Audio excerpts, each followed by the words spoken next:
तुम्हाला मी दाखवणार आहे, हे आपले एक व्ह्यूवर आहेत.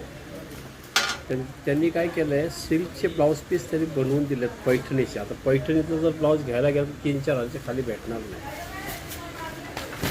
हे त्याच्याकडं जवळजवळ 2-3 हजार पीस होते त्यांनी आपल्याला दिलेले आहेत. आता साधं सिल्क जर घ्यायला गेलात तर 1500 रुपये मीटर कापड येतं, नुसतं प्लेन कापड. आणि हे तुम्हाला ब्रोकेटचे ब्लाऊज आहेत. पैठणी साड्या आपल्या बऱ्याच जणांकडे पैठणीच्या साड्या असतात आणि त्याच्यावर ब्लाऊज पीस नसतात. तर पैठणीच्या साड्याला तुम्हाला हे ब्लाऊज पीस मॅच करता येतील. 1-1 मीटरचे पीस आहेत हे आणि अतिशय सुंदर 100% प्युअर सिल्कचे ब्लाऊज पीस आहेत. आपल्याला पाहता येईल. हे सगळे तुम्हाला 1000 ते 1500 रुपयाच्या रेंजमध्ये पाहायला मिळते. फार सुंदर आहे. होता दोन्ही बाजूला बॉर्डर आहे. खूप हेवी ब्लाऊज पीस आहेत सगळे आणि प्युअर सिल्कचे आहेत.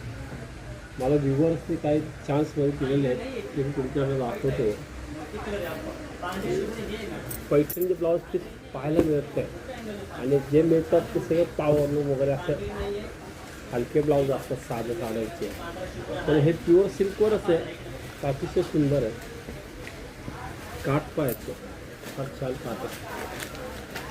तर असे तुम्हाला ब्लाऊज पीससुद्धा आपल्याकडं आत्ता उपलब्ध आहे. तर हे जे ब्लाऊज पीस आहेत ज्यांच्याकडे खूप पैठणी आहेत आणि त्यांना ब्लाऊज पीस नाही आहेत त्यांच्याकडे, तर त्यांना या भारी साड्यांवर सुद्धा मॅचिंग करता येतील असे हे ब्लाऊज पीस आहे. फार सुंदर असे ते पैठणी आहे. फार सुरेख आहे. हे आता स्टॉक असेपर्यंत तुम्हाला उपलब्ध आहेत. हे छोटे काठ आहेत. ते साधारण 1000 रुपये कॉस्ट याची. मुनिया बॉर्डर त्याच्यावर हे फार सुंदर स्टॉक आपल्याकडे आलेला आहे. ज्याच्याकडे ब्लाऊज पीस पैठणीचे त्यांना हवे असतील त्यांनी कासट क्रिएशन इथे विजिट करा.